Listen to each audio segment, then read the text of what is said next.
বর্তমান সময়ে ডিভোর্স বেশি দেখা যাচ্ছে। কয়েক বছর সংসারের পর ডিভোর্স হচ্ছে।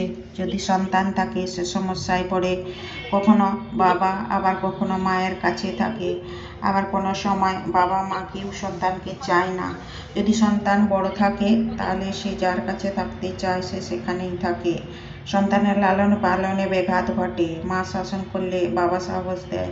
বাবা হয়তো অর্থ দিচ্ছে, সন্তানের যত্ন বা অন্যান্য সমস্যা হচ্ছে তা বাবা দেখছে না। নানা সমস্যায় সন্তানেরা পড়ে। ডিভোর্স নিয়ে অনেকে নতুন সংসার পাতে।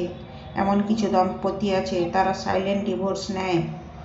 বনিবনা হচ্ছে না, সন্তান আছে, ডিভোর্স হলে সন্তানের ক্ষতি হবে ভেবে বনিবনা না হওয়া সত্ত্বেও এক বাড়িতে থেকে যায়। স্বামী স্ত্রীর মধ্যে কোনো কথাবার্তা হয় না, সম্পর্ক থাকে না, এমন সম্পর্ককে সাইলেন্ট ডিভোর্স বলে। ডিভোর্স না নিয়ে সন্তানের সমাজের জন্য চুপচাপ থেকে যায়।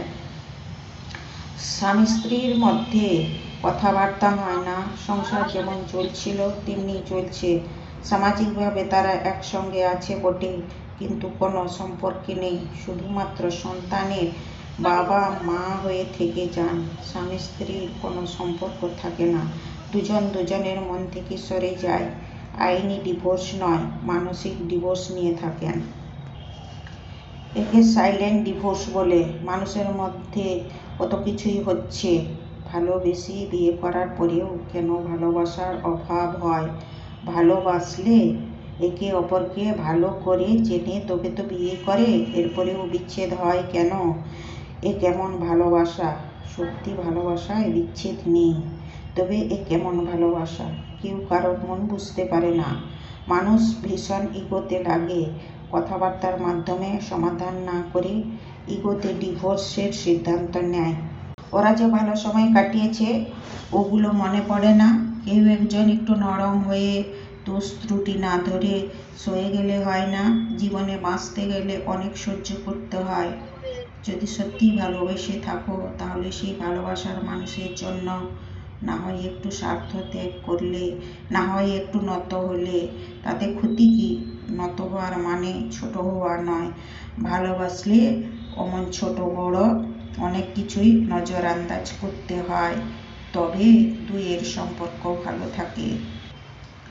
ইগোকে নাকের ডগায় না রেখে একটু নামিয়ে দেখুন, অনেক সমস্যার সমাধান হচ্ছে। ডিভোর্স অবধি যেতে হবে না। যে স্বামী বা স্ত্রী যেই হন, দুজনেই শিক্ষিত, কর্মঠ, কেউ কম নন। যদি একে অপরকে ভালোবেসে থাকেন তাহলে মাপও করতে পারবেন।